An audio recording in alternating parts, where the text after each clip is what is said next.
Finding your first mate has never been easier. And download the app right now. See me? Yep. Okay, and obviously you can hear me. Yes, sir. Hey, it's nice to meet you. You too. So, just a little bit of background on yourself again. Uh-huh. Um, how you became a captain, and You want to hear you want me to do like that Star Trek story? yeah, that was great. Just kind of like an opener, how you got Okay. involved, that story, and then we'll just keep pausing and going from there, I guess. Okay. Are you gonna change my background? Are you able to do that? Let's see.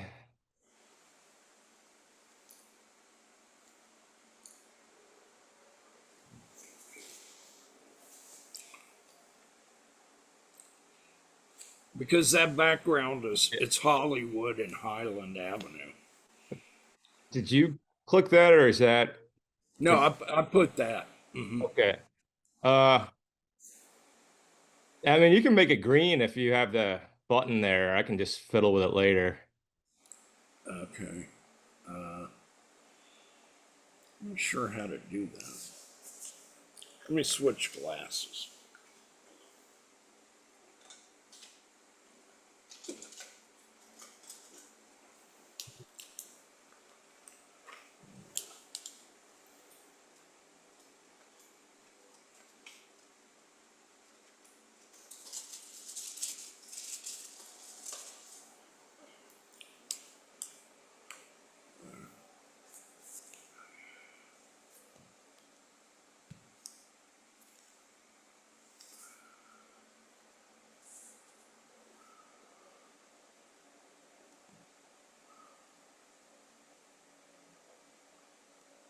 I think it's under video.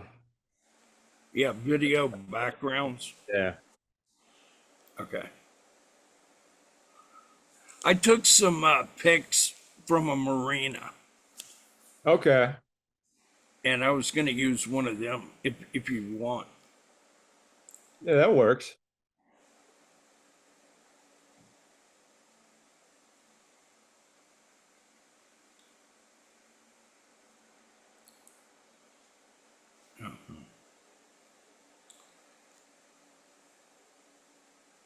Yeah, that looks How good. about that one? Yeah, that looks good. Okay. Um, I guess just do like an opening, like your captain so and so, and then go into your story. sure.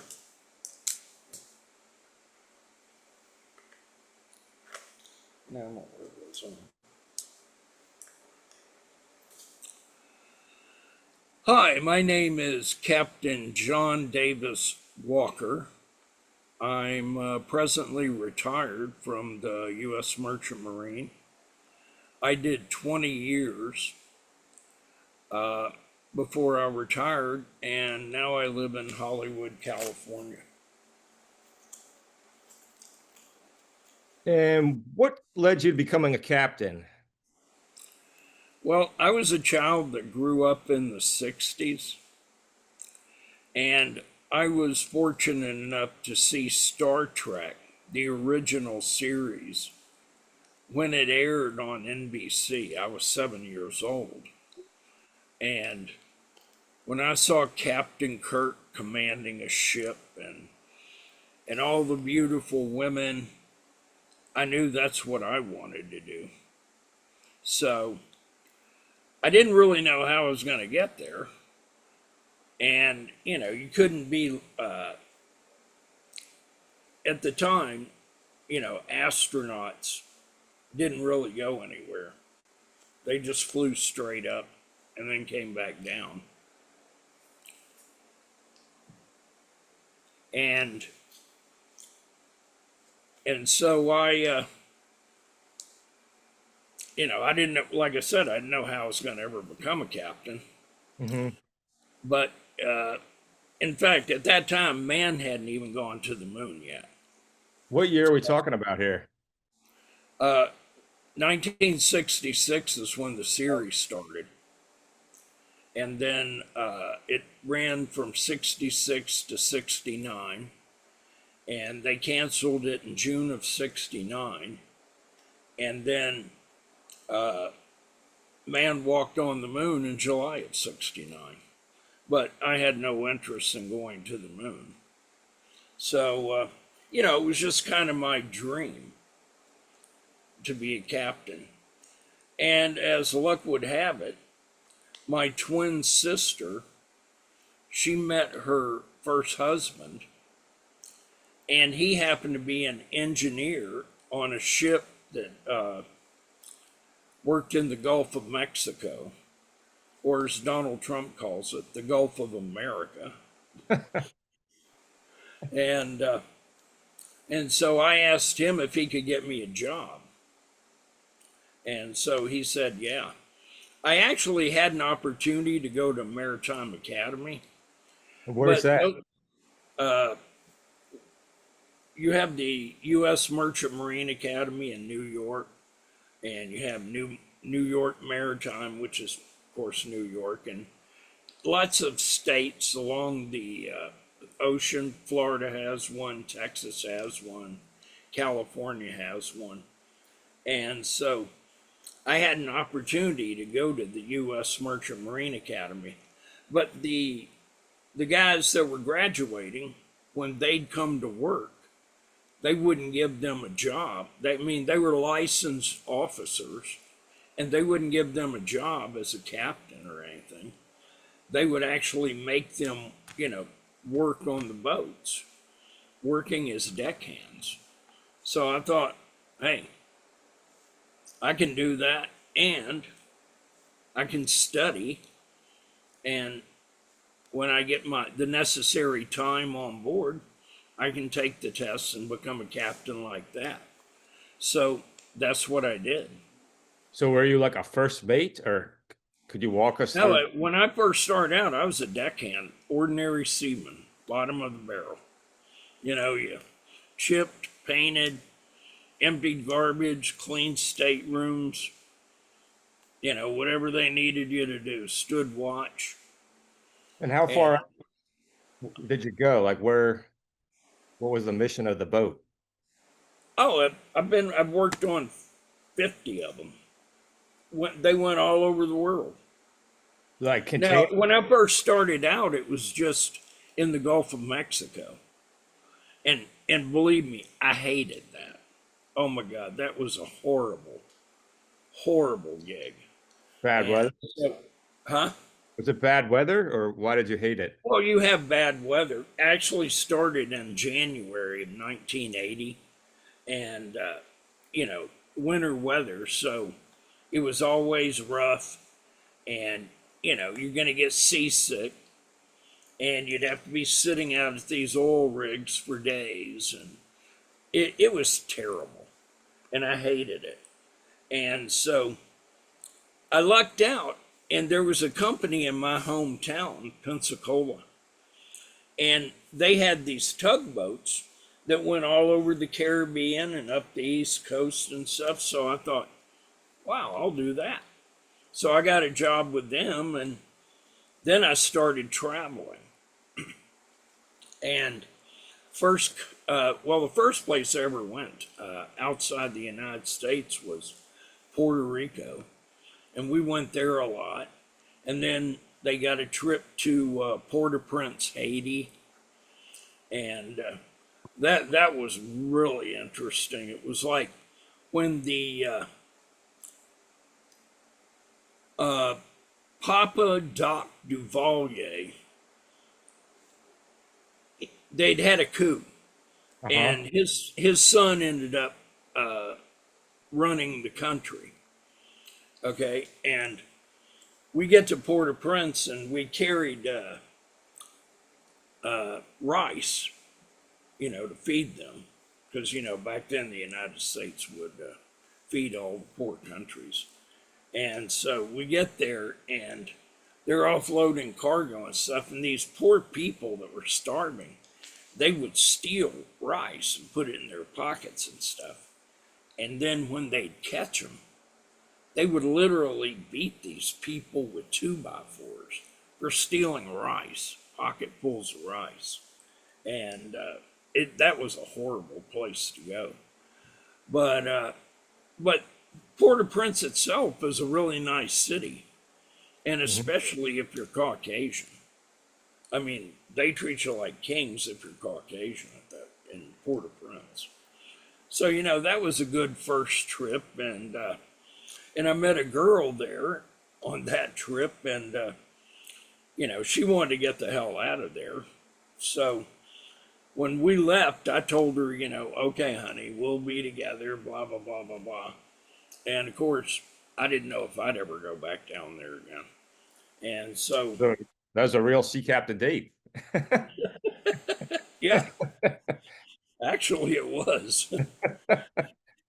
And so I get back home, and she wrote me a letter, and but she wrote it in Spanish, and she wasn't very well educated, so it was, grammar was wrong, spelling was wrong. I couldn't even read the thing, and I took Spanish, so I'd take this letter to one of my high school teachers, who was a Spanish teacher, and I knew he'd know how to read it because he was used to reading that from students over the years. So he reads the letter and he goes, "John, this girl is in love with you." And I'm like, "Yeah, I kind of figured that." And he's like, "Are you going to marry her?" And I'm like, "No, that's not going to happen."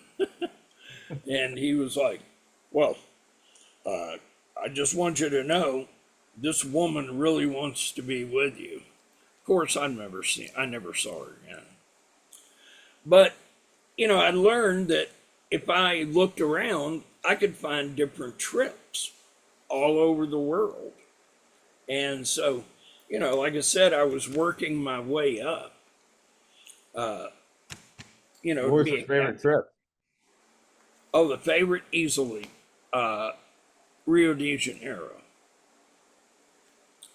Best place you could ever want to go. Rio de Janeiro. Have you ever been there? No, not yet. You got to go there. You got to go there. Well, you know what? When I went, it was great. But now with the political climate and Trump and all the shit he starts, it may not be as nice as it was back then, but back then they loved Americans, loved them, and wherever you went, it was like people wanted to be like you. Like you go in a bar and you'd say, "I'll have Jack Daniels."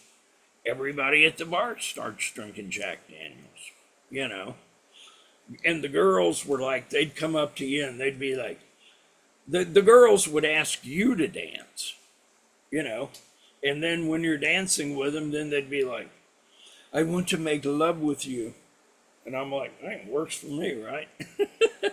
But that was a really good trip. We took a seismic ship, which had been purchased by the Brazilian government.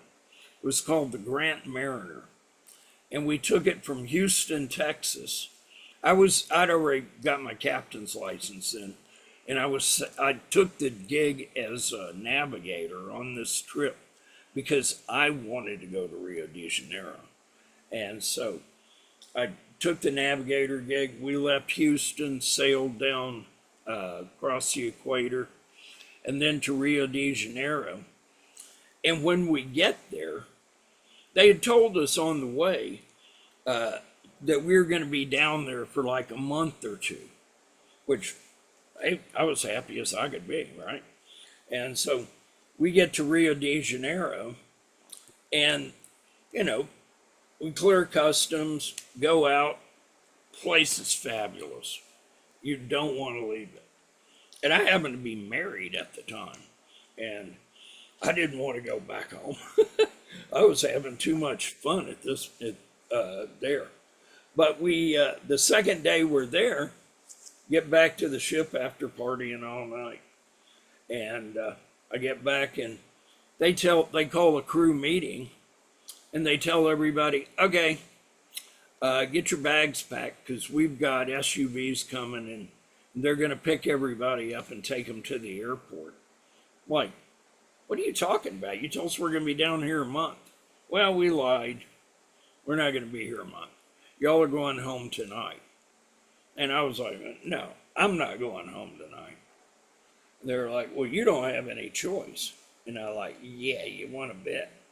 And so they were like, well, if you threatened, to jump ship, what we'll do is we'll just put you in the brig until it's time to go, because we're on a Brazilian naval base.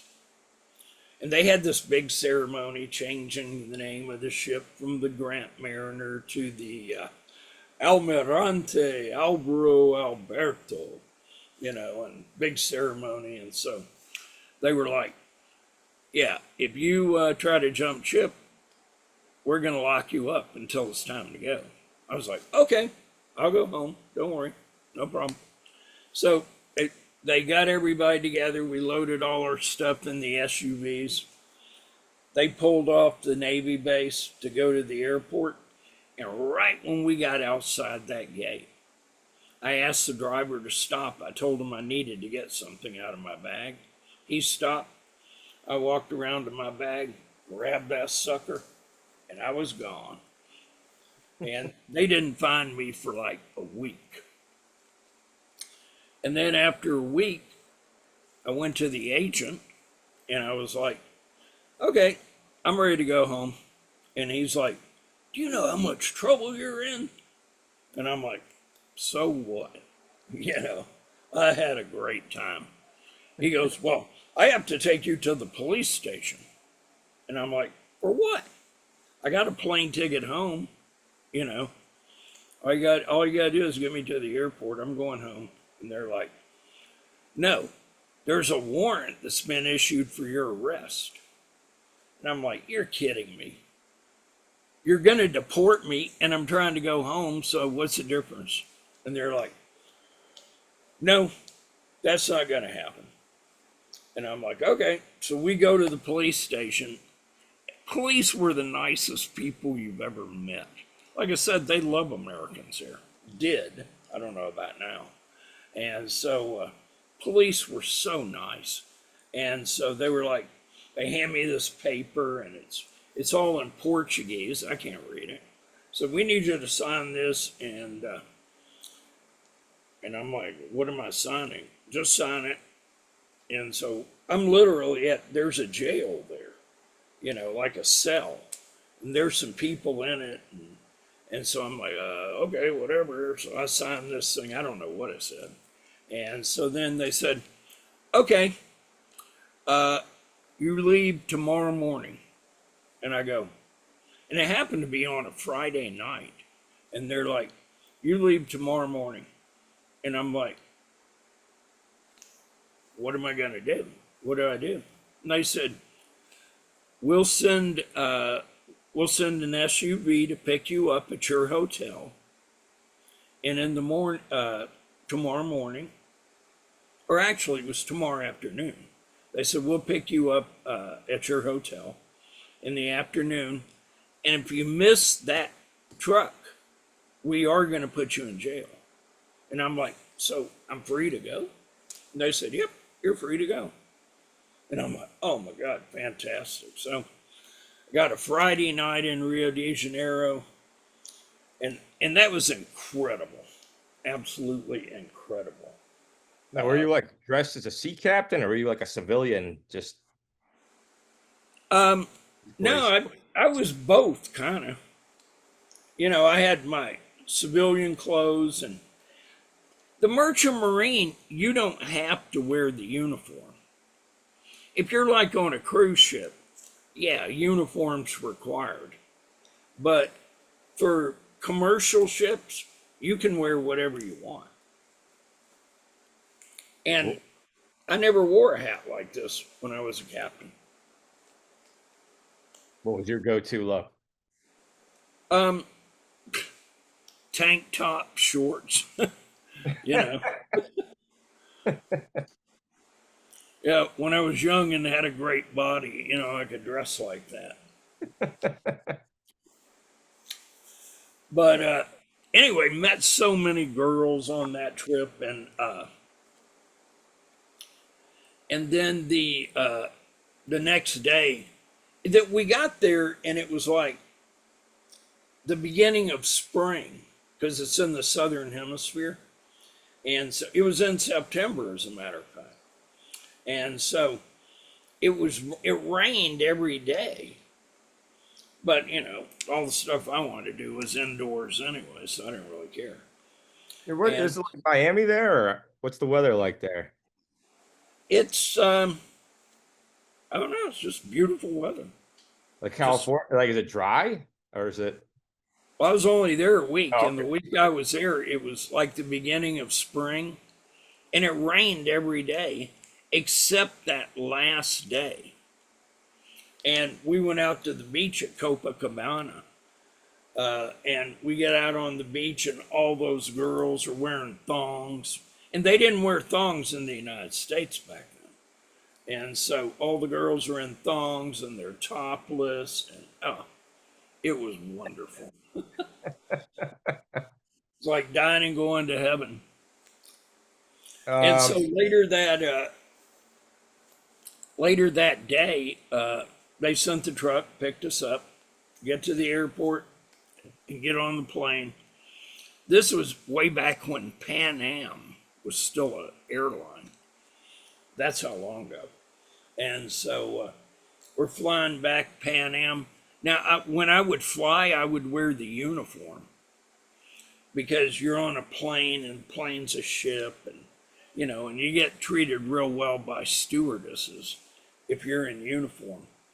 And so we flew from Rio to Miami, and one of the women that I met there, she happened to be a travel agent from Fort Lauderdale, and she went back to Fort Lauderdale before I left Rio.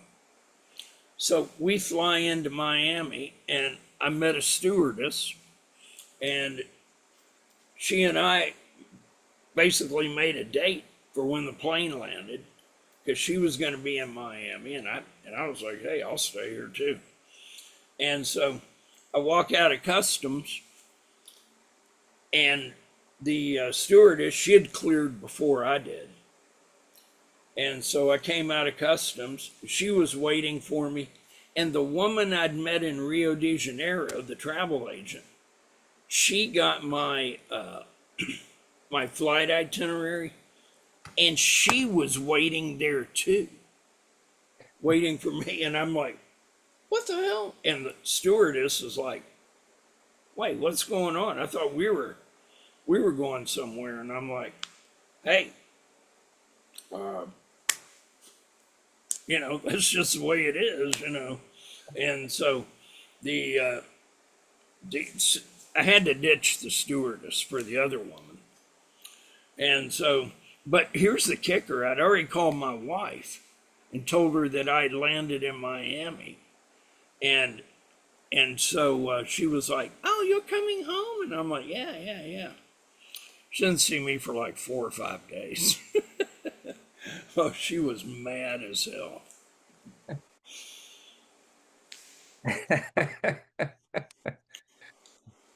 But that's me playing the Captain Kirk part with all the gorgeous women. I mean, when I became a captain, literally, women threw themselves at me. Oh, yeah? Absolutely.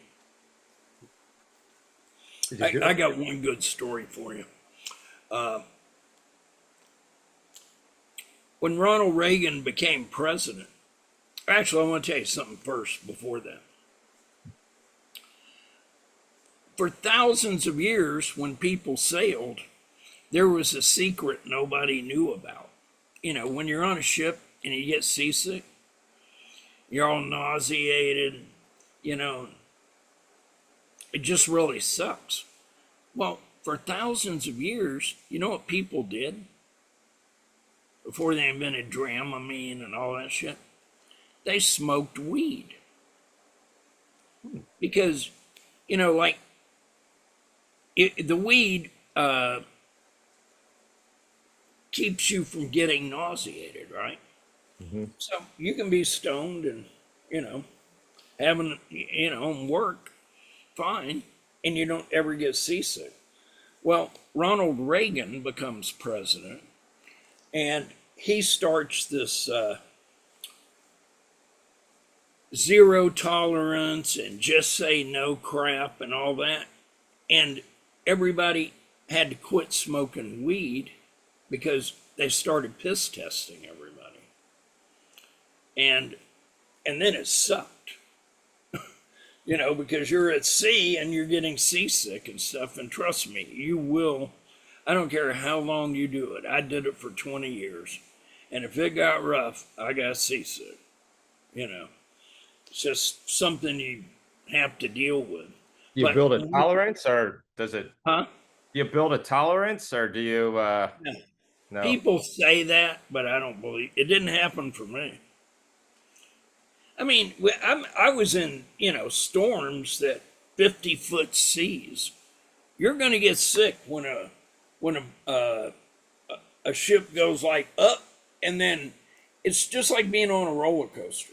I mean, it drops when you that wave crest and you start down.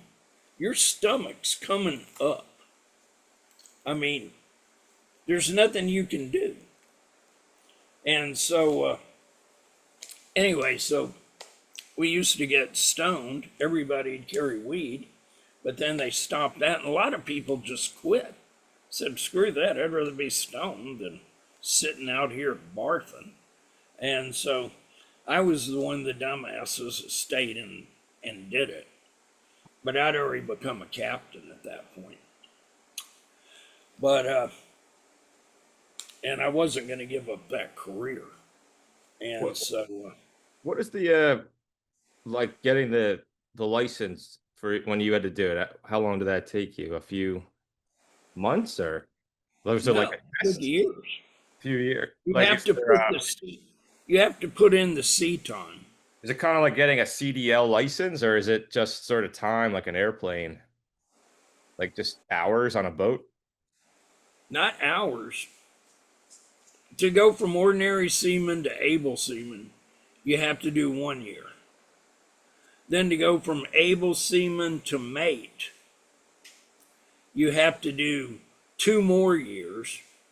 And then you have to take the captain's test. You What see, is the that captain and the mate's test are the same thing. like? What is the test like? Well, you go to a company that they call it exam prep, and you go to that company and you basically they show you all the shortcuts to getting the license. You know, show you exactly what you got to study, exactly what you know, but you got to study. But you just can't walk in and say, I want to take it. You've got to have all that sea time. It took me from the time I started, which was January of 80, I got my captain's license in 1986. And I had to put in all that sea time. And I actually got lucky on one trip. They give you a thing called a discharge, which says when you came on the ship and when you got off the ship. And they wrote one out and they dated it wrong. And the guy at the exam prep center, he looked at it and said, dude, you can go take the exam right now. And I said, no, I can't. I don't have the sea time. He goes, yes, you do. Look. And I was like, oh, shit, I didn't realize that. And he goes, yeah. He goes, they're not going to say anything. Just go take the exam. So took the discharge in. Oh, got on the sea time. But, you know, it was, you got to study. I was lucky. I was always a smart kid, you know.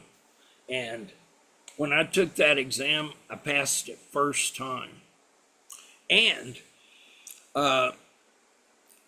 when you're going to take this exam, you're going to be nervous as hell, right? So I show up at the Coast Guard,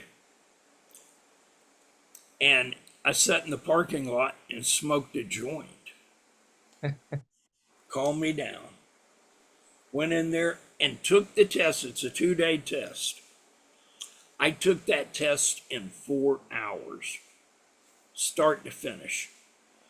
And I turned it in, and they were like, "You can't be done with this. This is a 2-day test." And I said, "I'm finished."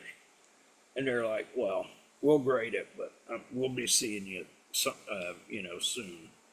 And so they graded it. About a half hour later, the commandant at the Coast Guard, he came up to me and said, "Mr. Walker, I don't know how you did it." He goes, "But you are a captain in the Merchant Marine now." It was just, it wasn't easy. It was a hard ass test, but I just studied and studied and studied, when I was on ship for all those years. You had a story about the Challenger. You got it around the Challenger going off, right? That was an interesting story. You were telling me something. Oh, the Space Shuttle Challenger? You Yeah, got- that was the, okay. When, they'd started the space shuttle, right? And so that day I took my captain's test. I took the test, I passed it, and I was a captain, and went out and partied my ass off, got drunk as fuck. And then I come back, I go home, pass out, and the next morning I woke up, went downstairs, flipped on the TV, and I saw the first replay. I didn't see the actual event. I saw the first replay of the Space Shuttle Challenger launching and then blowing up. And I was really glad I didn't try the astronaut way to get into space and be a captain and shit. That's right. Um, did you ever? It sounds like you might have had a few sea captain dates where you took some people out on the boat. So, do you have any stories? I did one trip. We went from Charleston, South Carolina, across the Atlantic, through the Mediterranean, and down through the Red Sea to Berbera, Somalia. You've seen that movie Captain Phillips, right? With Tom Hanks? I'm the We were captain. right down there. And the only reason they didn't try and hijack us is because the cargo we were carrying was for the Somali government. Otherwise, we would have ended up like Captain Phillips and ended up getting hijacked because those damn Somali pirates were running around in those boats, but they already knew we were coming and they knew not to mess with us because we're going to Somalia. Horrible, horrible, horrible place. Oh my God. It's horrible. It's scary, horrible. I thought Haiti was bad. That place, those kind of places, Haiti, they're not going to kidnap you or anything. But Somalia, you can get kidnapped and just killed. And so, anyway, but what you want to know about the dates? So we drop off the cargo, we come back, Red Sea, Mediterranean, across the Atlantic, and we pull into New York, and the company, because we'd been at sea so long, been at sea for probably 2.5 months round trip. The company said, "Hey, we will fly your girlfriends or your wives up here to New York, and we're going to let them ride the ship from New York back to Charleston." We're like, "Are you serious?" And they're like, yeah. So the woman she wasn't my wife at the time, but she became my first wife. They flew her and a bunch of other crew members, girlfriends and wives. They flew them all up to New York, and she got to they all got to ride the ship from New York down to Charleston. I hated it. That was terrible. Why? It, it, she was just too annoying. I'm sorry. She was, well, that's why we ended up divorced. I'll never forget what my dad said to me when he met her. He said, son, he goes, she's a pretty girl, but she's not very bright, is she? And so being away from her was great. But then being stupid and bringing her up there, and so to spend time with her, that was horrible. And of course, they're going to get seasick too. And she wouldn't smoke weed, so she had to suffer. So having her on board was just, I had some puking woman on board the ship with me. A lot of fun that is. So how many times were you married? Twice. Twice. Both from you being a captain, or was? Yeah, I was a captain both times. Well, my first wife, I met her when I was just a deckhand. Okay. And then we were together, and she and I were together. Actually, we got married. The only reason we got married was to shut her mother up, because her mother was like a Catholic and living in sin and all that crap. And so her mom just drove us crazy, so I married her to shut her up, and regretted every minute of it. Let's see. You want to hear Donald Trump's story? You'll love this. On September 17th of 1988 was the 200th anniversary of the U.S. Constitution. Okay. And I was working in New York Harbor for a company called Moran Towing. And we pushed barges around the East River, the Hudson River, Long Island Sound. And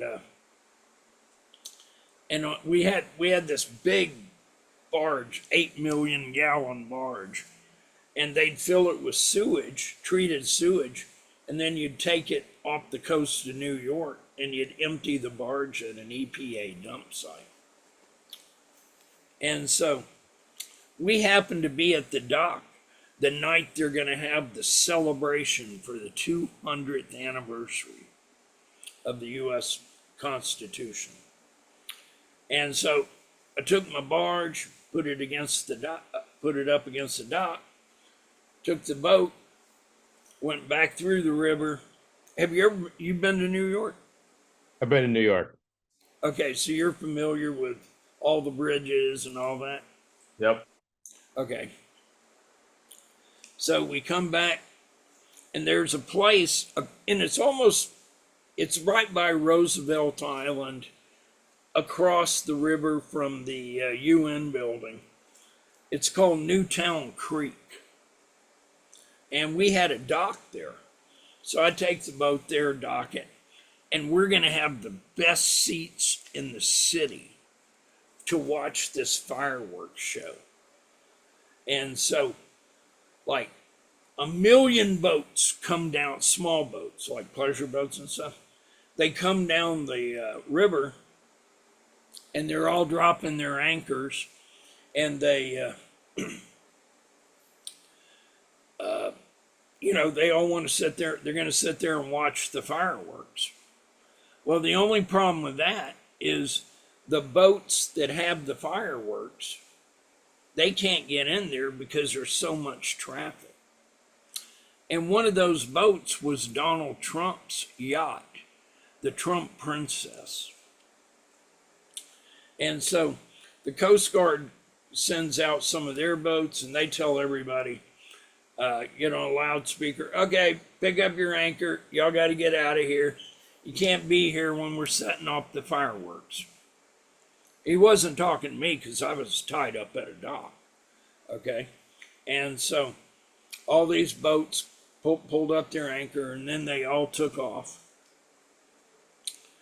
And Donald Trump, he had a perfect spot sitting right, it was right where the UN building is on the river.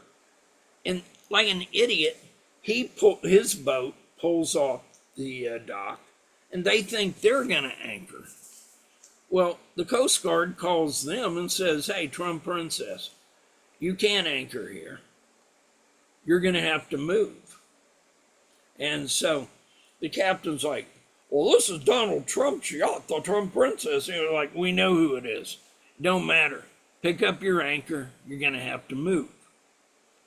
And so they look across the river and they see me, right?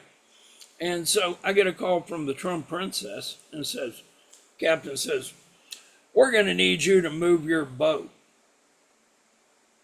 I said, I'm not moving anywhere. This is my dock. And he goes, well, we want to move the Trump Princess in there, so you're going to need to move your boat. And I'm like, I ain't moving, dude. This is my dock. You move. And the Coast Guard hears a conversation and says, Trump Princess, they don't move. You move. And then Donald Trump gets on the frickin' radio. This is Donald Trump. I need you to move that boat right now. And I'm like, I don't give a rat's ass who you are. I'm not moving. And at the same time, Ed Koch, the mayor of New York, he's having a party on one of the world dinner cruises. And so they're out in the river too. And so Ed Koch, the captain on the world dinner cruise, they called me on the radio and they said, would you mind pulling up the dock a little so we can fit our boat in there? I'm like, absolutely no problem. So I had my engineer fire up the engines. We moved the boat maybe 20 feet, and then the World Dinner Cruise pulled in, and they made the Trump Princess move past Hellgate down by the Triborough Bridge, and that's where they had to watch it. And we had the best seats in New York for that fireworks show. Let's see. I guess you could talk about your Dracula thing. It's kind of interesting, just all that going on. How did you get into all the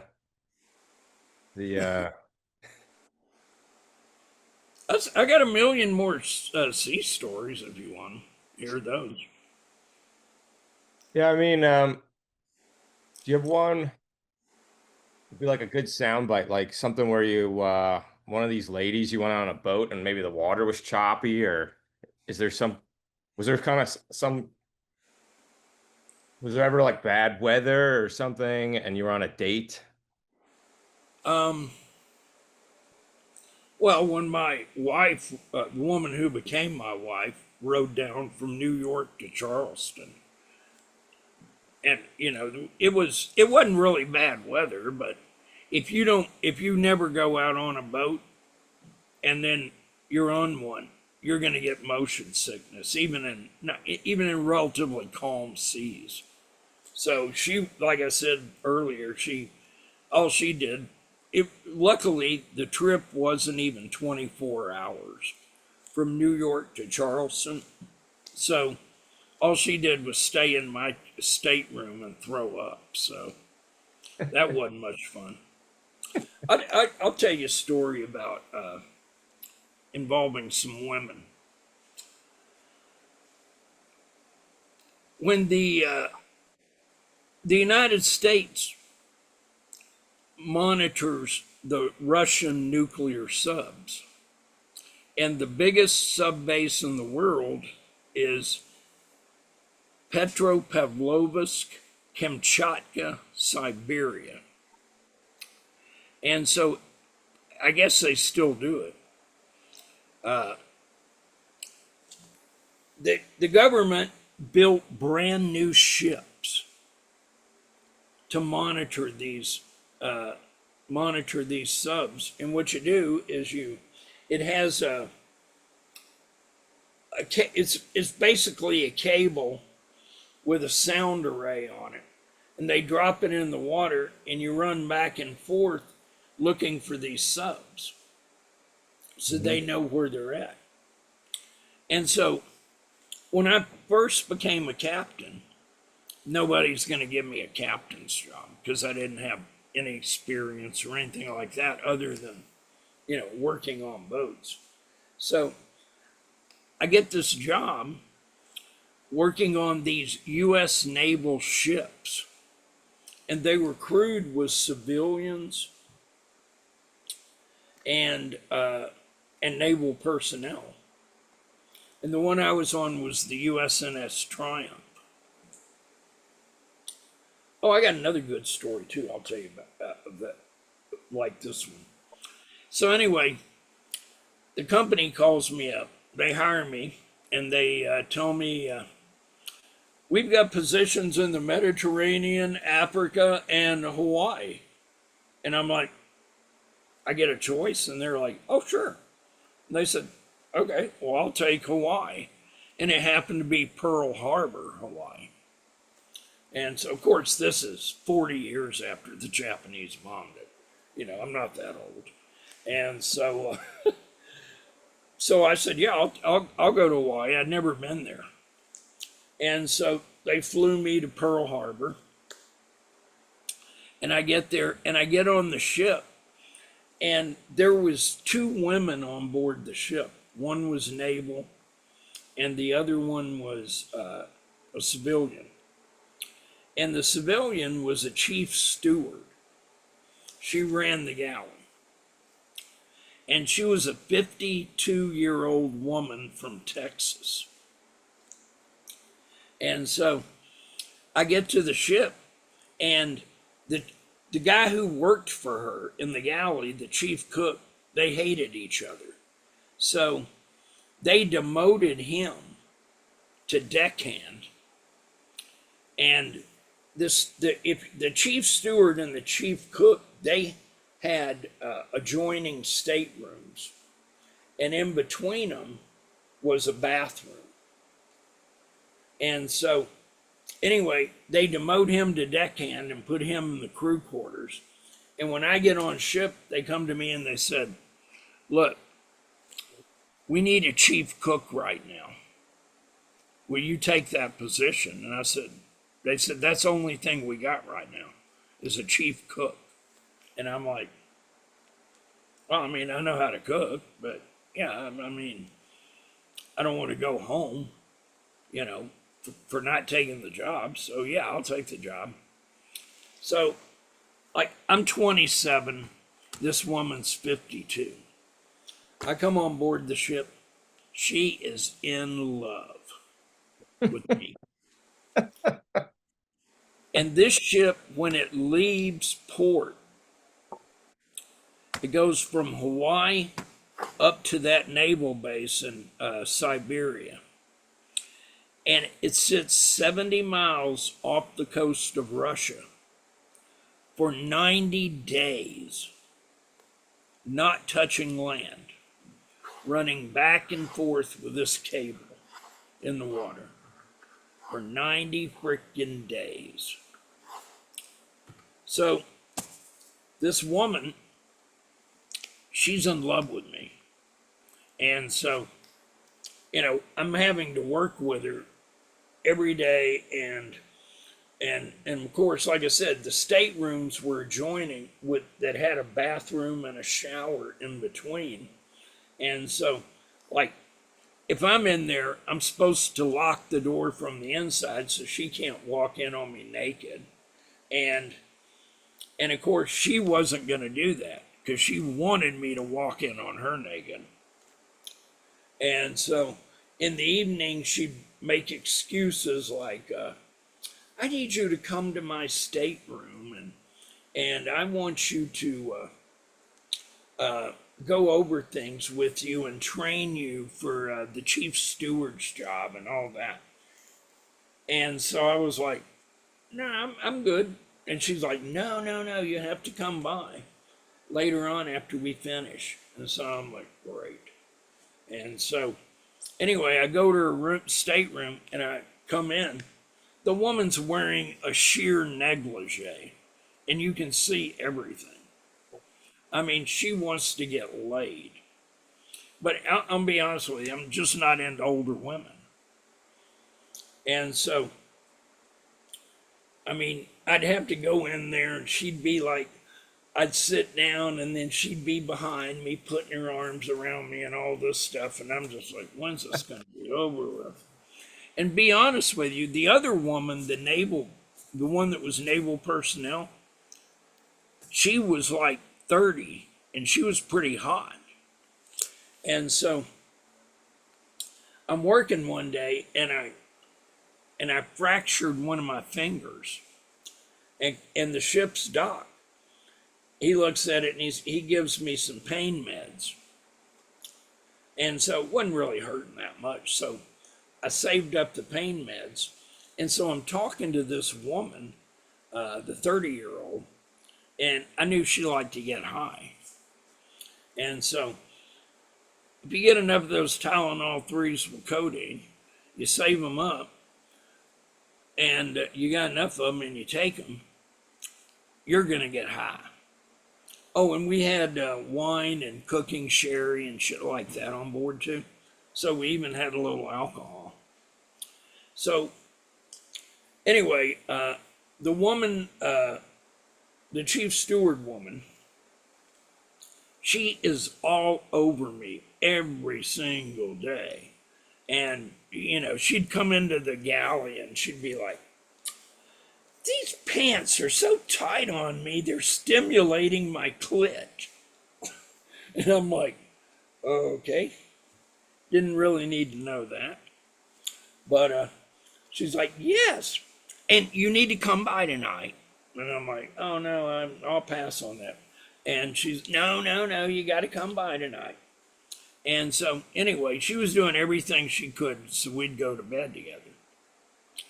And like I said, I just wasn't interested, which was stupid on my part. I could have spent 90 days at sea getting laid. And like an idiot, I just passed on it because I figured I'd get the other chick. Well, the other girl, she had a birthday. So I'd saved up all these Tylenol 3s with codeine. And so I said, look, I got a present for you. And she's like, what? And I gave her those Tylenol 3s in a bottle of wine. And so I was like, happy birthday. So I figured that's going to get me laid. Nope, didn't get me laid. She wasn't interested in the least. So this other woman, the chief steward, she's like, getting pissed off because I'm not coming on to her and I'm not trying to be with her. And so she goes to the captain and tells the captain, I don't like the way he's acting. He's using profanity in my presence. And I'm like, me? I said, you're the one talking about your clits getting stimulated in the galley. And the captain's like, look, you two are going to have to get along. And I'm like, dude, I'm not going to fuck her to get along. Okay? It's just, that's not going to happen. Which, like I said, that was my stupidity. And so, the captain, I remember he said to her, he goes, he uses profanity in your presence. What do you want me to do? Wash his mouth out with soap? You know, and she's like, you know what? I've had enough of this. I want to go home. Well, this is like in the middle of the voyage. We've been at sea for like a month 45 days, something like that. And we're the other ship, okay, one ship's running back and forth, and another ship leaves Y, which was our ship. And we go to that location. And when we're headed that way, the other ship turns around and they head back to Y.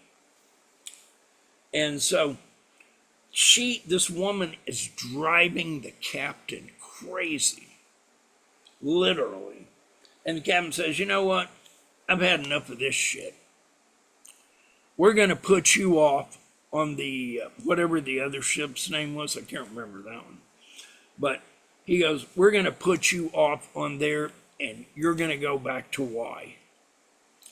And so, honest to God, these two ships meet up in the middle of the Pacific Ocean. And friggin', they took her off and put her on another ship, and that ship took her back to Y. And like I said, you know, I thought I'm going to get the 30-year-old. Didn't get near that. Did not even close. Gave her all that dope. Didn't get nothing out of her.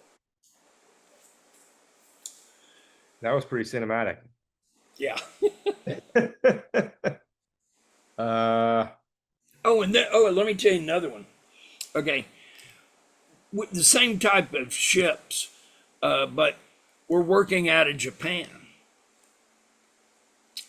And we were at the U.S. Naval Base in Yokosuka, Japan. And so I come on board the ship. And, you know, whenever I get there, I like to go party and, you know, see the town and shit. And so I meet this woman who is, she's in the Navy, really good looking. And so we're docked. The ship's not moving. And so we're docked, and I meet her, and we hit it off. And so she starts staying on the ship with me. She has her own apartment, but she, sometimes I'd have to go back to do some work and shit, and she'd just come and stay on the ship with me while we're sitting at the dock. And so one night we both come back and go to my stateroom and we go to bed. And one of the crew members, I don't remember what he did. It might have been a deckhand or something. Anyway, we go to bed. He was on watch when we came. Yeah, okay, he had to be a deckhand because he was on watch. And so we come on board the ship. And the woman, we meet him at the gangway, and he sees that I brought a woman on board the ship. And really wasn't supposed to do that, but this woman was in the Navy, and she had a top secret clearance, so it didn't really matter to me. And so, anyway, so he knows I got a woman in my room. So we go to my room, we go to bed, and we're asleep.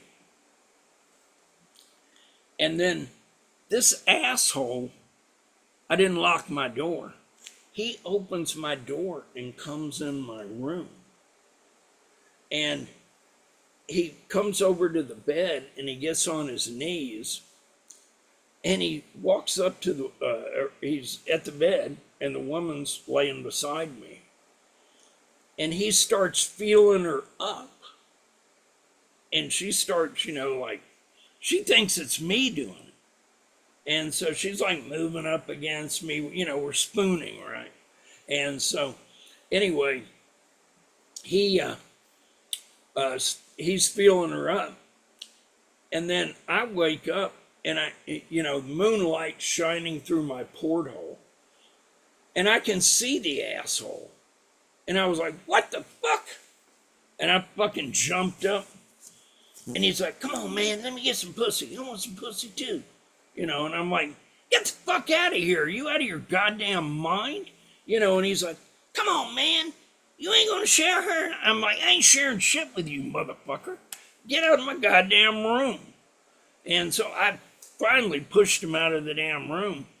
And he goes, I'm telling the captain. And so he goes running up to the captain's room and wakes the captain up in the middle of the freaking night. He goes, first mate, he's got a woman down in his room. And the captain's like, what?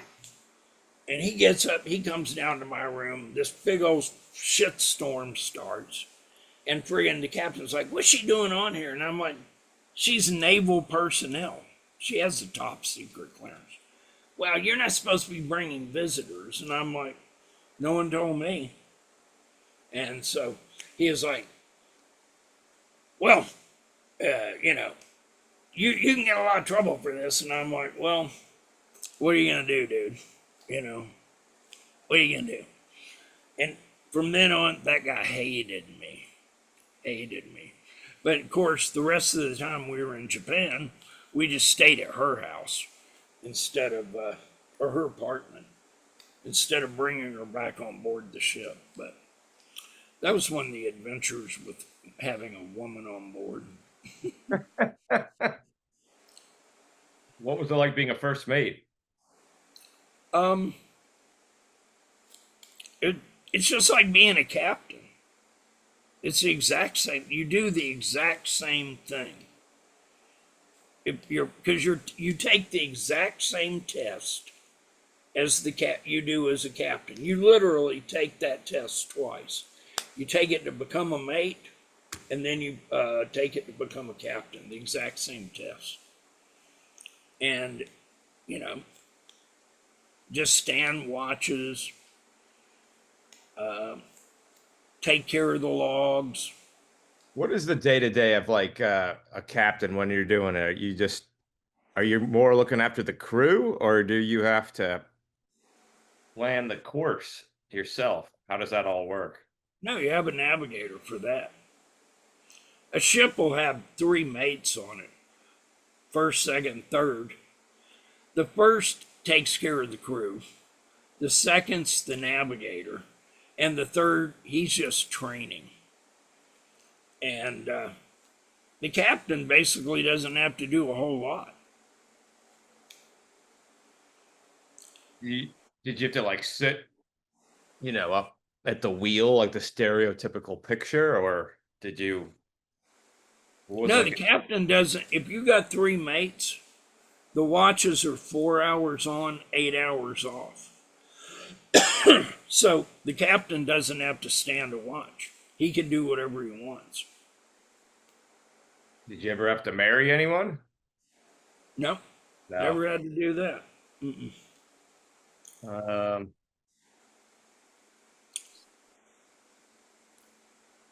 Is there any more cinematic things we missed, or?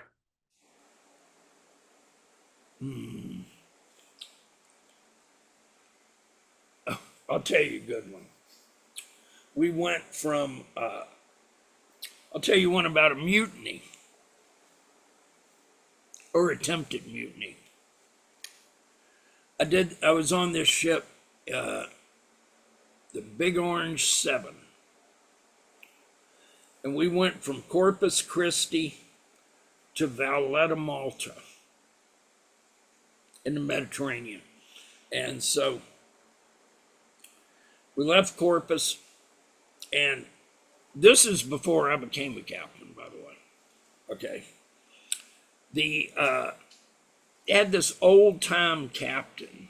He was like ex-Marine Corps kind of guy, and he was real old. He should have retired. And he had a young mate, and they just didn't get along. And so we sailed from Corpus Christi to Malta. And while we're underway, the situation between them deteriorates. And this captain, he's like kind of out of his mind. He's convinced that this mate is going to attempt a mutiny and try and take over the ship. And so, I'm trying to be nice to both of them because I got to live with these guys, right? And we're going to be at sea, for a freaking month, you know. And so you got to make a choice between two people. You're going to go with the captain because he runs the freaking show. Well, the other guy, he starts hating on me because I didn't side with him in his what the captain thought was an attempted mutiny, which the mutiny didn't occur, but it was just in the captain's mind. He thought it was going to happen. And so when we got to Malta, like I said, the situation deteriorated. They hated each other. They hardly even spoke the whole trip. And then we get to Malta, the mate becomes the captain, and the captain's going to leave and go home. And what we were doing was the Maltese government was drilling their first oil well off the coast of one of the islands, Gozo or Camino. And they were drilling their first well, and we were tending a drill ship. And so we get to Malta, and then the captain, he's going to go home, and he tells me, he says, I got to tell you another part of that. Okay, when I took the job, nobody asked me if I had a passport. I didn't have a passport.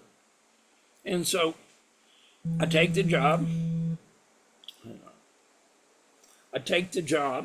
And went on board the ship. Nobody said, hey, can we see your passport? I didn't have one. We set sail, across the Atlantic. We get all the way over to Malta. They said, we need everybody's passports for customs. I go, I don't have one. And they're like, what? And I'm like, no, I don't have a passport. They're like, oh my God. Well, anyway, it's a piece of fucking paper is all it is, right? So we get there, and the government or the customs people are like, you didn't bring your passport? And I was like, no. And I said, I must have lost it. They said, okay. Boom. They stamp a blank piece of paper. Said, there, you're good. So anyway, the captain goes home, right? Or he's going to go home. And he tells me, he says, okay, well, I'm going to tell them to make reservations for you too. And I'm like, no, I don't want to go. I'm not going home. And he goes, well, you can't stay here. And I go, why can't I? Everybody else is. Why can't I? He goes, that guy's going to kill you. And I go, I don't think so. I think I'll be all right. And he's like, you're crazy. Like I said, he was kind of out of his mind. And he told me stories about when he was at sea and he saw UFOs and he was abducted by aliens and all sorts of weird shit. And so I'm like, okay, well, nice knowing you. You're a great guy. See you later. Bye. And so he goes home. Anyway, so I stayed on the ship. As soon as that captain left, the first mate, he was a nice guy. He didn't have no problem with me. And, dude, talk about storms. Oh, my God. The worst storm I ever saw was in the Mediterranean off the coast of Malta while we were doing that job. Oh, my God. It was disgusting. Didn't have no weed. And, I mean, it was just freaking horrible. I mean, 50 footers, easy 50 footers. And riding up and then down, just like you're in a freaking roller coaster, but you're on a ship. And then, bam, bottoms out. Then up again. And then down again, and up again, and down again. That went on for like 2 days. Wow. It gets that rough in the Mediterranean? Oh, hell yes. And if you don't believe me, open the Bible and look in the book of Acts. And there is a story in the book of Acts about the Apostle Paul getting in a storm in the Mediterranean, and he got shipwrecked on Malta. Huh. That place don't fuck around. That was the worst storm I ever saw in 20 years. And worse than like when we were doing that 90 days off of the coast of Russia. It got rough there, but it didn't get as rough as it did in the Mediterranean. Well, What's I the mean, middle of the Atlantic like? Is it because that's what you kind of picture as being the roughest? It's not. it could. I Oh, mean, I've seen weather in it, but it could be rough. It might be dead calm. You huh. just Did you ever see that movie Dead Calm? isn't that the one with Nicole Kidman? Yeah, yeah, Yeah. yeah. Mhm. uh, you have a favorite Captain movie?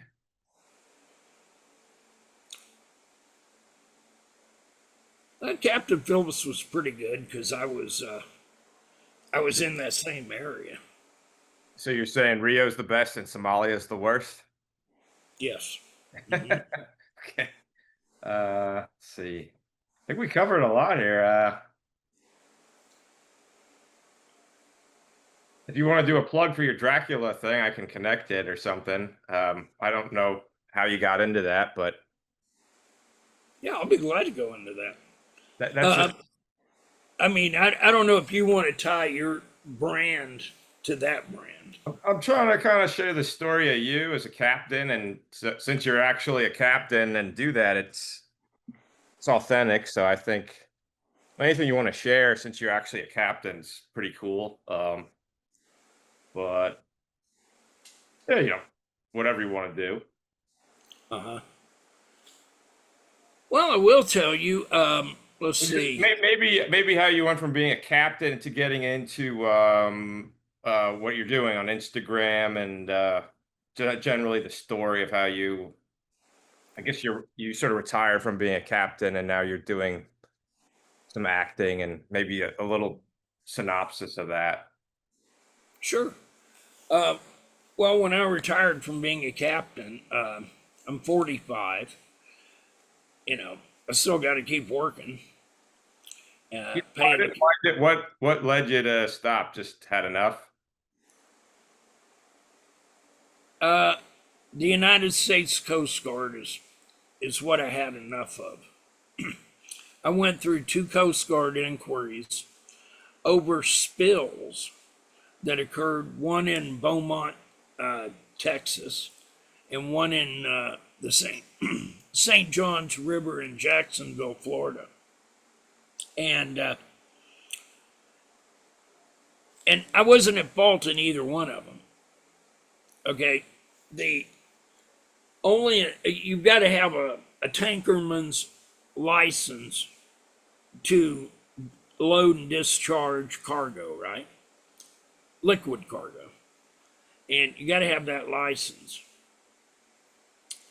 And so, a lot of companies, the tankermen, they don't want to ride the boat. They just get flown in to meet the boat when it arrives in port. Well, if this guy don't show up, you don't get to sit there and wait for him. And the next person, a captain, is also a tankerman. So you get stuck taking the ship into port, and then when you get into port, you got to start offloading it. And so twice that happened. The tankerman was supposed to be there when we got there. He wasn't there, and we started offloading cargo. And they were both minor spills. I'm not talking about like the Exxon Valdez or anything like that. Just like minor spills. And when it happens, you have to notify the Coast Guard. And then you got the Coast Guard up your freaking ass. I mean, constantly.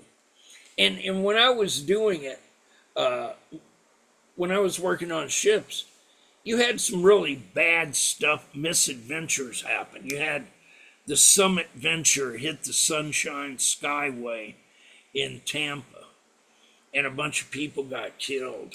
You had the Exxon Valdez drop its load of oil in Prince William Sound in Alaska, and you know the Coast Guard. They let the Coast Guard became the governing body for the Merchant Marine, and you just had them up your ass constantly. And after 20 years of that, I was just like, I've had enough of this. You remember a couple of years ago, you said you're in Philly, right? That bridge in Baltimore. Remember that? Yeah, exactly. What'd you think? What happened there? This. They said the steering went out, I think. Did you ever do boats like that, or that's those freighters, or no? Not. Yeah. Yeah. Mm-hmm. What's it like driving that? Just you don't really drive it. You have a helmsman. Okay. Which is basically a deckhand that's training to be a mate. And you just stand up there and watch him, and he does this. And when you're going into port, you have a pilot on board. And the pilot, you don't even have to work then, really, because the pilot's got to stay up for the whole transit from the sea buoy to the dock. And the pilot, you have to follow his orders. I mean, the captain's the ultimate authority, but when you take a pilot on board, you're going to listen to him because he knows the harbor. So would you go back and forth to like China to the LA port a lot, or for all that shipping containers, or is that? No, I never worked on anything that big. Okay. The biggest I worked on was a 700-foot tanker. Okay. All right. So you're 45 and the Coast Guard was enough, and then you moved on to. Oh yeah. So I get a job right when I retired. A friend of mine says, you know what you'd be really good at? He goes, I bet you could raise money. And see, I'd worked in the oil field so much, I knew how to talk oil and gas, right? And so he said, my friends got an investment thing here, and I bet you'd be good at raising money. And so I was like, okay, I'll give it a shot. What do I gotta do? So just pick up a phone and start calling these people and see if they want to invest in it. And so the gig was a complete scam, but I didn't know it. Okay? So I go to work for this company. And the guy that owned the company, he ended up doing 20 years in prison in Texas because of this. So I go to work for the company, and right away, I started closing deals, bringing in money. And you'll love this story. I meet this woman on the phone, a rich woman. I meet her on the phone, and she falls in love with my voice.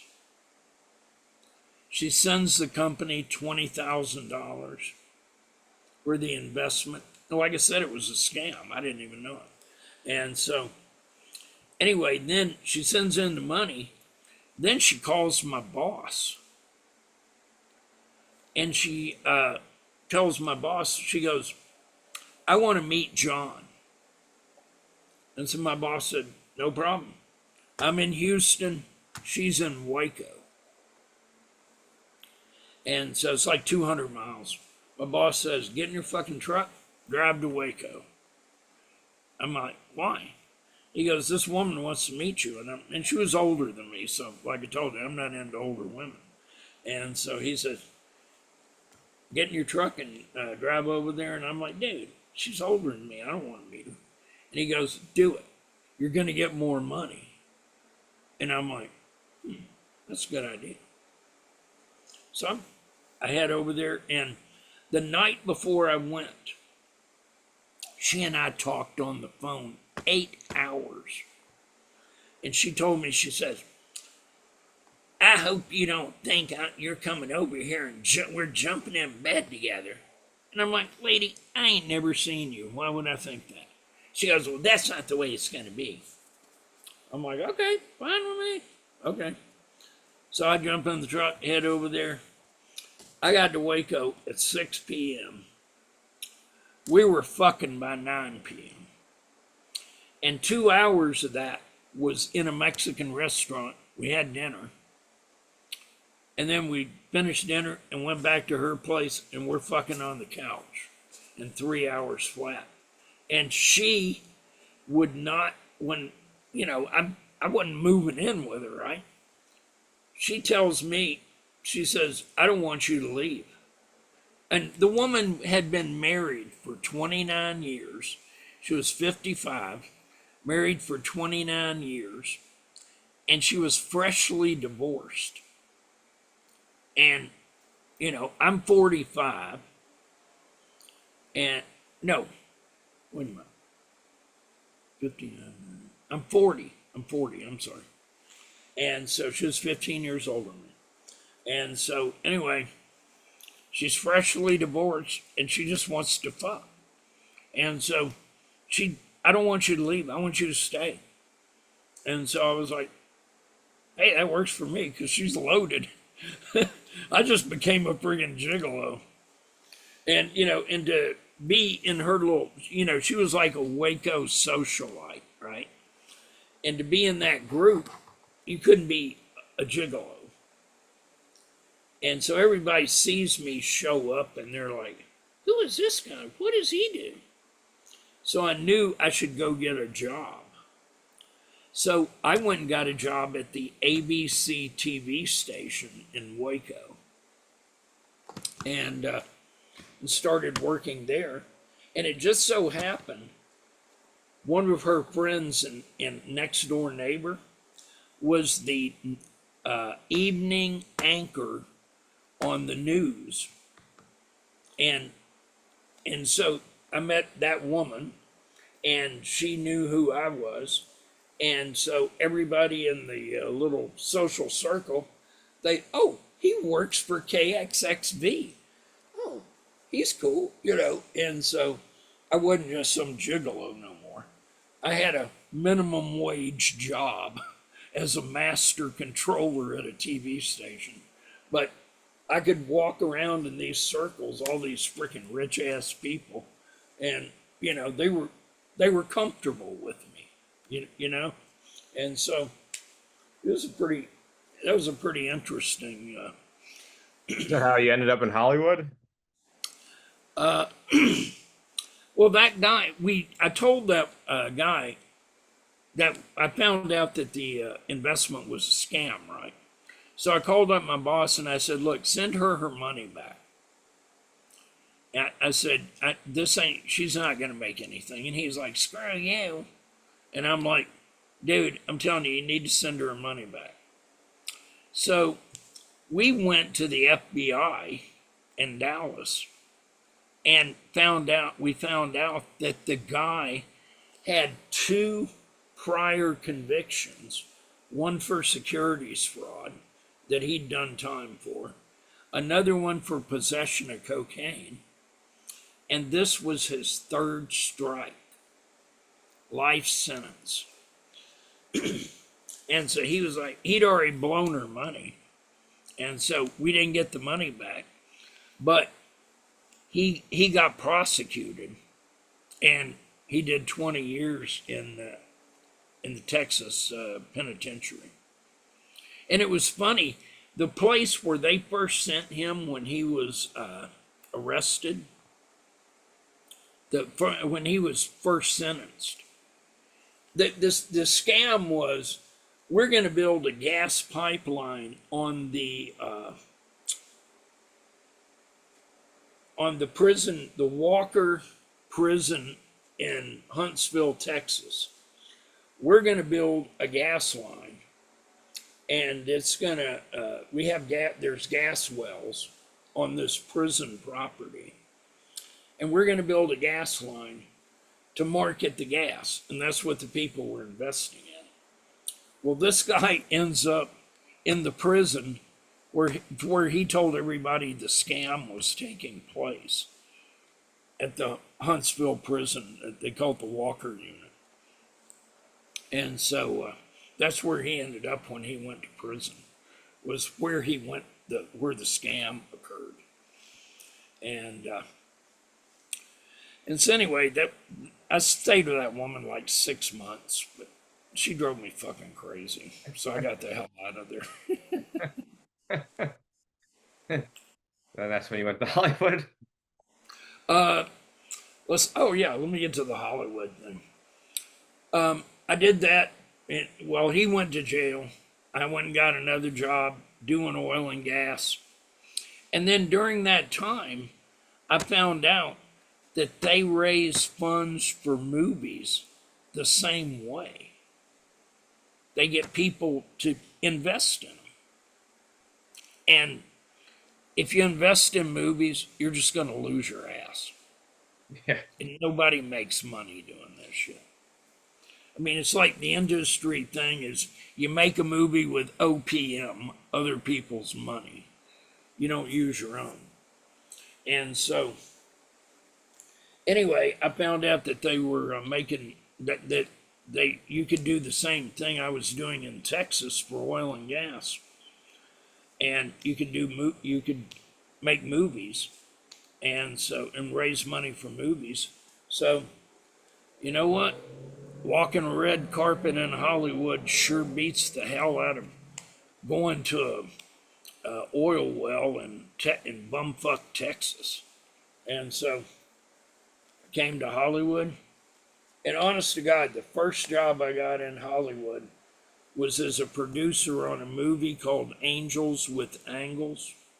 And I was in Hollywood 6 months, and I'm walking a red carpet. And how long ago was that? 2005. Okay. Been there a while. I've been here 20 years. I did the investment thing for 10 years, and nobody ever made any money. You're basically, what you're doing is you're stealing people's life savings. And it's just really bad karma. I had a crappy life while I was doing it. I made a lot of goddamn money, but my life was really crappy. And then, this is a true story. I live in the middle of Hollywood. Like where you see the Oscars, that's 2 blocks from where I live. The Chinese Theater, El Capitan, living in Hollywood's just like living in an amusement park. It's all too. Hollywood. I'm familiar with Hollywood and Vine. Is that sort of near there? Or Capitol? Yeah. I'm 6 blocks from there. And when the place I live is, I didn't have a lot of money when I came here. And so when I found the cheapest place I could. And so I've been living here for 20 years. I saw no reason to I can go move and pay more rent somewhere else. Why the hell would I want to do that? And another thing about Los Angeles, if you have an apartment with extra rooms and shit, someone is going to end up homeless, and they're going to come to you looking for a place to live. So where I'm at, you ain't moving in with me. No more old ladies? Huh? No more old ladies trying to take a room for you? Nope. But anyway, so I have to walk down the Hollywood Walk of Fame to go to the grocery store. And so one day I'm walking down the Hollywood Walk of Fame, coming back from the grocery store, and right in front of the Chinese Theater, A girlfriend. You've seen those people on the boulevard that dress up in costumes and work for tips? Yep. Okay, a girlfriend of mine, she was a cat woman. And so she was out there working that day when I'm coming back. And she's like, hey, John, my friends are shooting a short film and they need somebody to play a homeless guy. And I'm like, what do you want me to do? Will you be the homeless guy? And I'm like, what I gotta do? And they said, you just sit down here on the Hollywood Walk of Fame, just sit here, and that's all you gotta do is just sit here. And I'm like, okay. So I sit down, and this beautiful girl comes walking up to me. Oh, this is a wild story. It's a two-part story. Anyway, this beautiful girl comes walking up to me. And she's got it's like in November, it's kind of cool. So she's got like a coat on. And she takes her coat off, and then she's wearing this sexy outfit. I'll send you the pics so you can see it. And she's got this sexy outfit on. And she walks up to me, and she's got a handful of single bills. And she walks up, and she just starts raining money on me while I'm sitting on Hollywood Boulevard. And that's what they filmed, was this woman raining money on me. She's like half my age and just raining money. And then the director goes, oh, pick the money up, that's your pay. And I'm like, serious? And he goes, yeah, it's like 15, 20 bucks, something like that. And I'm like, cool. And they released the film. It's called, it's a short film called Monsanto Limes. I can't find it online anymore, but it used to be online, and that's how I became an actor. Yeah.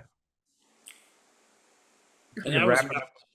We can wrap it up with the draft. Now that we got you to Hollywood, just wrap it up with kind of what you're doing now. And do you still do anything with boating, or you totally? No, you're done. Boats are money pits. I don't want to own one. Nope. I don't want to work on one. Hell, I don't even go to the beach here. The beaches here are nasty. You don't go on dates to Marina Del Rey? Let's see.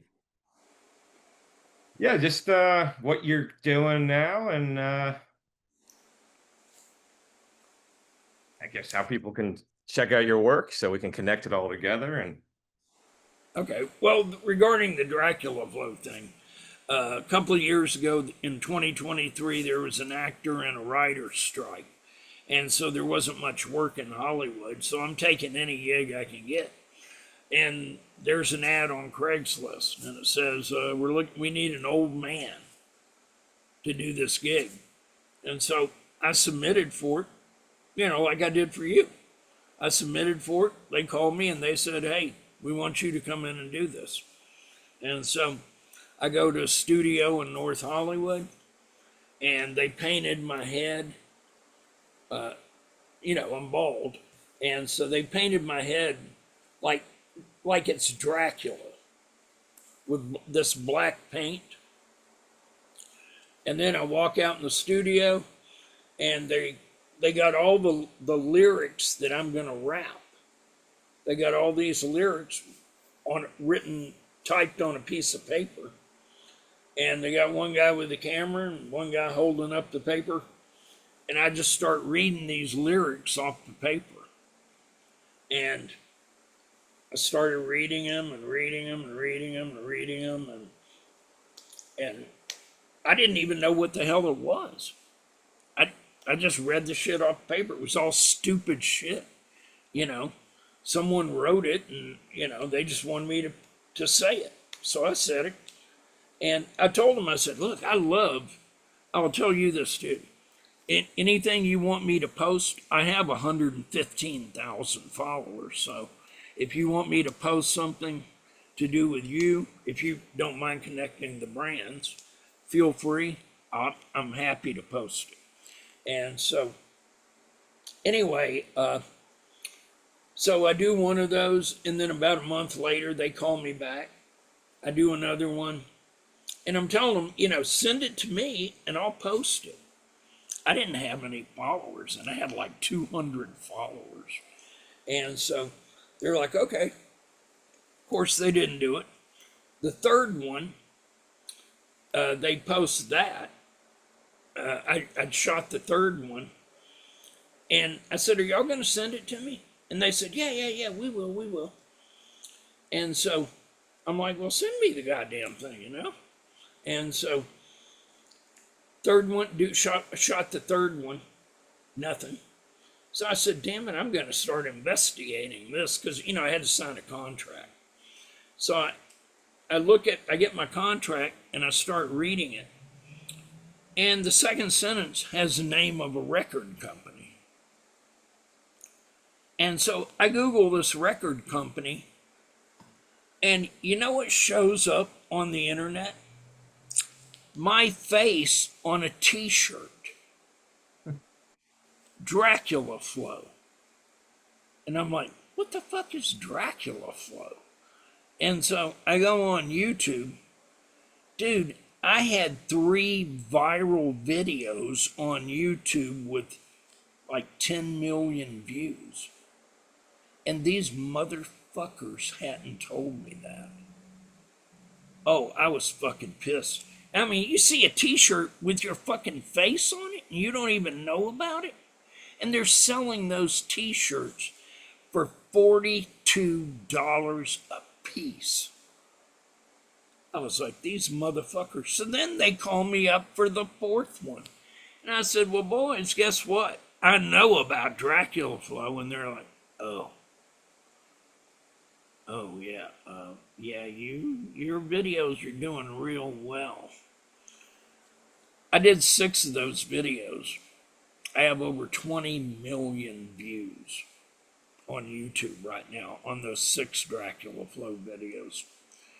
And then people started finding me online, on social media.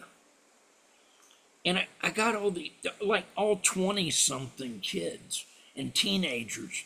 And they're calling me Lord, God, Savior, Master. Every name you can think of, like superlative. Just all these names. And I'm like, wow, maybe I can do something with this shit.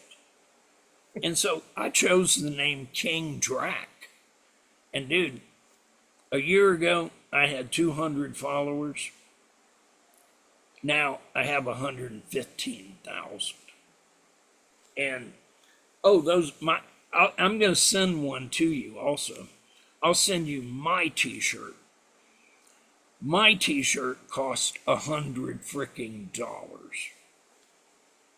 They were getting 42 for the one with my face on it. Well, my t-shirt costs $100 fucking. I'm gonna send you one. Selling a lot? Huh? Doing well with them? Mm-hmm. Dude, I do this all day, these $200 gigs. I did one yesterday. And people pay me to make King Drac videos. Like, I just did one for a guy's bachelor party. Why the hell would you want to see me at your bachelor party? They send me some freaking shit they write, and I just read the shit off my phone, and they do a selfie video, $200, all day long, all day freaking long.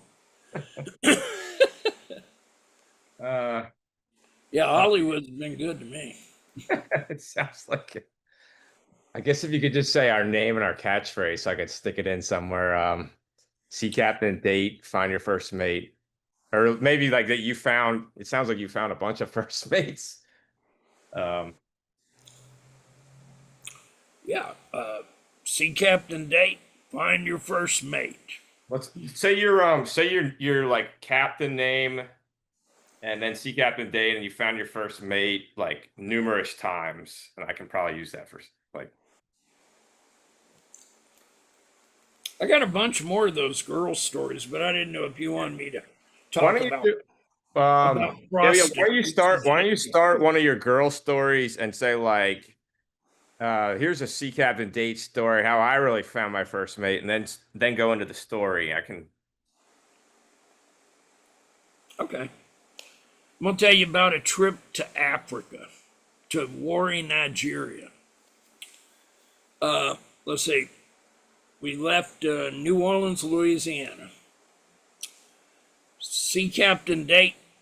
This is how I found one of my many first mates. We left New Orleans, Louisiana. We're headed to warring Nigeria. The vessel's called the Nicor Yankee. It's going to take us about a month to cross the Atlantic, because these ships move like 12, 15 knots. So you're only going a couple of 100 miles a day, and you got thousands of miles to cover. And so we spend a month at sea. Oh, wait.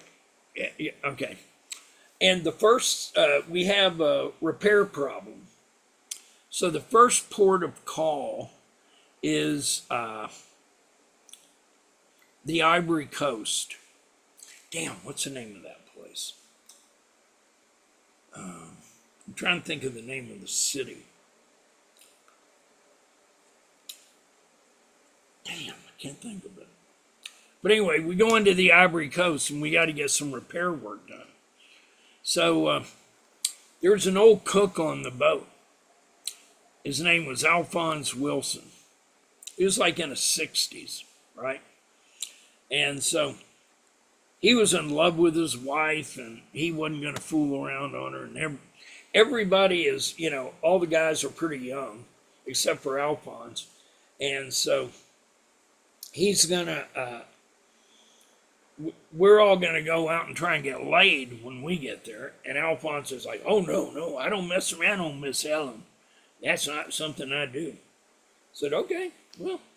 So anyway, we get there, and Alphonse and I go out, and we're looking for women. And so we pull up at, we have this cab drop us off in this downtown area. Abidjan is the name of the place, Abidjan in the Ivory Coast. Drop us off in downtown Abidjan. We go to this cafe. It's an open air cafe, and we're sitting there. They told us that we'd meet some women. These two women come walking up. And Hoyt, one of these women is, I would venture to say, in my life, she might be the most beautiful black woman I've ever seen. I mean, she had like one of those perfect afros, a rockin' ass body. Oh my God, she was freaking gorgeous. Now I'm in my like mid-20s. Alphonse is in the 60s. Okay, the other woman with her, she wasn't very good looking. So Alphonse, he didn't have any money. And I had $100. I had like $140 actually. And so these two women come up and they sit down. We get them some drinks and we're sitting there talking and stuff. And the really good looking one, she speaks English. The other one, she doesn't speak words. She's just sitting there, but nobody's paying attention to her anyway. So anyway, the good looking one's paying attention to Alphonse more than me. And so he gets up to go to the bathroom. And while he's gone, I said, look, I said, why don't you and I get out of here? And I reached in my pocket and I pulled out the $100 bill. And I said, why don't you and I get out of here? And Alphonse, he don't have any money anyway. I swear to God, this woman looks at me and she goes, I don't fuck white men. And I was like, what? I'm like, honey, that's $100. She goes, I don't care. I don't fuck white men. And I'm like, oh my God. And so the one that's not good looking, she's still sitting there. Now she's seen the 100. And I'm like, well, you know what, bitch? Screw you. I grab her and we go get a hotel, right? So she thinks she's going to get that 100. I'm like, honey, there ain't no way you're getting that fucking 100. And she couldn't understand what I was saying anyway. So anyway, at the end, I reach in my pocket and I pulled out those 220s, which was a lot of money for her. A lot of money. And then, but she's wanting that 100. And I'm like, no, that ain't going to happen. So anyway, we end up back on the ship. And a couple of the guys had gone out and they were academy grads too. They went out and tried to score weed and got caught. And they locked their asses up in Abidjan. The company had to pay like, I don't know, tens of thousands of dollars to get them out so we could get them back on board because we still had to go to Nigeria. And so we go, they pay a bunch of money, get them out, and then the ship sails, and we're going to Nigeria. We get there to Warri, Nigeria. Complete shithole, dude. I mean, total. And so we get there, and wildest thing, we had this cargo on the deck. And, you know, they had it lashed down with chains and plywood and all this stuff so, you know, we could make the trip across the Atlantic. And so we dock, and when we dock, they're like canoes with outboard engines. They start pulling up, and they have girls in them. You know, they got a guy running the boat, and, you know, there's girls in the canoes. And so we were trading a sheet of plywood for a woman. Honest to God. A sheet of plywood. And so I met one girl, and, you know, I knew in that situation, you don't mess with a bunch of those girls because you can end up getting, you know, HIV or some STD or something. So you just stick with the cleanest looking one you can find. And so I'm there for like 3 weeks. They had to get another crew to come to, because the vessel's going to be left in Nigeria, and they're going to work in the oil field. Okay. And so this girl shows up every freaking night, the same girl. And I don't have to give her any money. She spends the night, I get laid. Every freaking night. For 3 weeks. And then the agent shows up, and he comes and he gives everybody their plane tickets. And says, okay, we're going to take y'all to the airport in Lagos tomorrow. And so, you know, y'all are going home. So, anyway, like a freaking idiot, I stick the plane ticket in my back pocket. And so, when I go walking back in my room, the girl's basically living in my room now, right? When I go walking back in my room, it's sticking out of my pocket, and she sees it. And she freaks fucking out. Oh my God, you know, and she spoke, in Nigeria, they speak pretty good English, you know.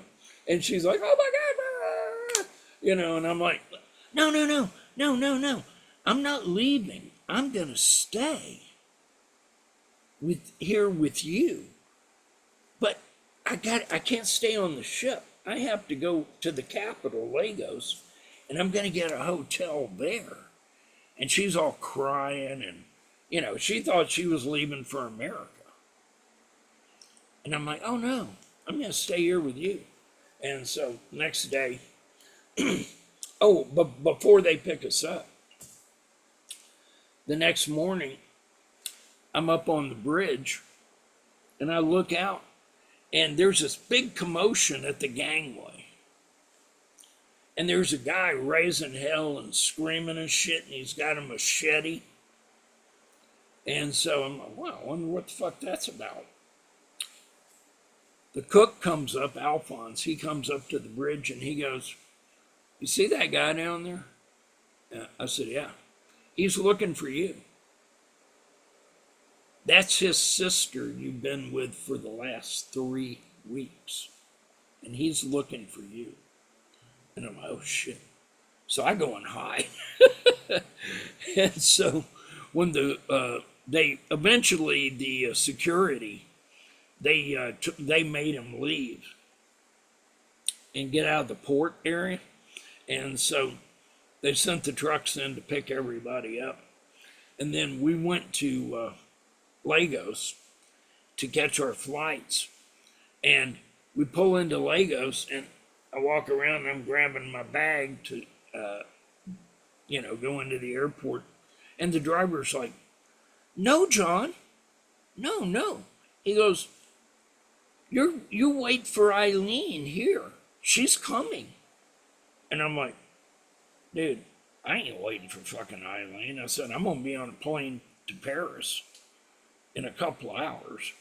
He's like, no, she's waiting for you. She's going to come for you." And I'm like, "No, she ain't. See ya." Boom. And so I flew to Paris, had a crappy time there. So I guess that was my karma. That's a good one. Yeah, I think we've got a lot here.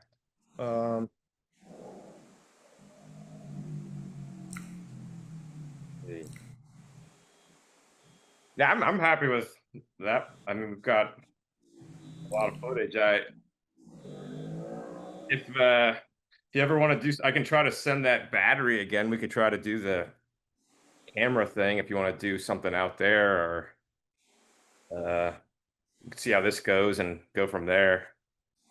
Okay. But, yeah, I could probably go on Zoom and walk you through the camera. You could like document stuff as a captain like you are right now. That'd be cool. But I think we got a lot. Let me digest everything you just did today, and we'll just go from there. Yeah, you got what, close to 2 hours? Yeah, I got enough. You sure? Want some more? No, I got 20 years of these stories. Maybe we'll do another one of these, but I think just so I can save everything and wrap my mind around it. But yeah, that was cool. Really authentic, and I appreciate it all. Wait, there's something I didn't tell you.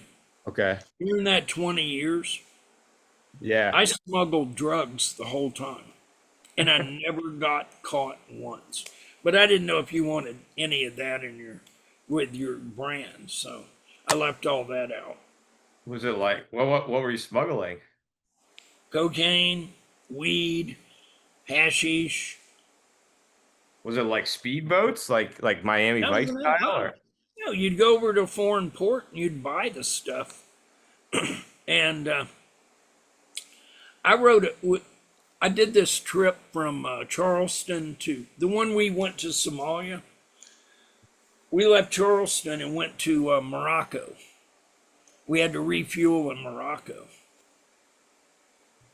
And I was the experience, for like several years, I would be like the extra guy when we'd go buy drugs.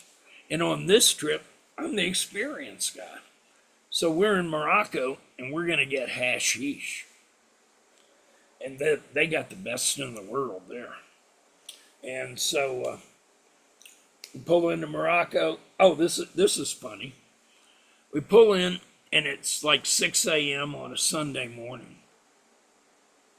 We had a ton of cash. And so we get us a cab and get in the cab. And I told the cab driver, I said, "Quiero voy a la casa de puta." And the cab driver He said, this is what he says. He goes, "What the fuck you talking to me like that for? I speak English. I'm from New York." And I'm like, "What?" And he goes, "Yeah, what the fuck are you talking like that for?" He goes, "My English is great." I'm like, "Oh, wow." So that's perfect. We've got a cab driver that can get us freaking hashish, and we can trust him because, he's an American. And so his family was from Morocco, and he was born in New York, and then he went back to be with his family. And so, anyway, the first place we went, I told him we wanted to go to the whorehouse, and he's like, "They're closed." And I'm like, "Dude, we got a shitload of money. They're going to open." He goes, "Okay." So he takes us to the whorehouse. This is the only time this ever happened in 20 years. You go to the whorehouse, and they're closed. I go up to the door. Bang, bang, bang. The madam comes to the door. "We're closed." I was like, "Lady, see this? You're open." She goes, "No, we're not. We're closed." And close that goddamn door in my face. And I'm holding up hundreds of dollars. Just close the fucking door in my face. And so then we were like, "Damn, what are we gonna do now? Hey, let's get some hashish." And so he takes us into town and goes and gets us a fucking giant ass chunk of hash. And that works great too to cure seasickness. They gotta have it. That should do it. You happy? Yeah. Okay. Great.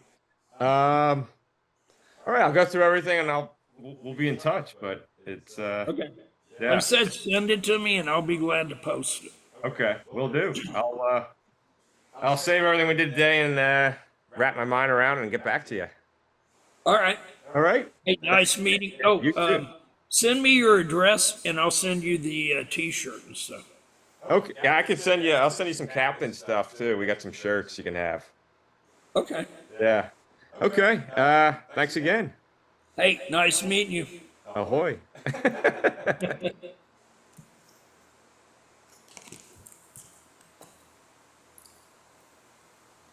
Finding your first mate has never been easier. And download the app right now.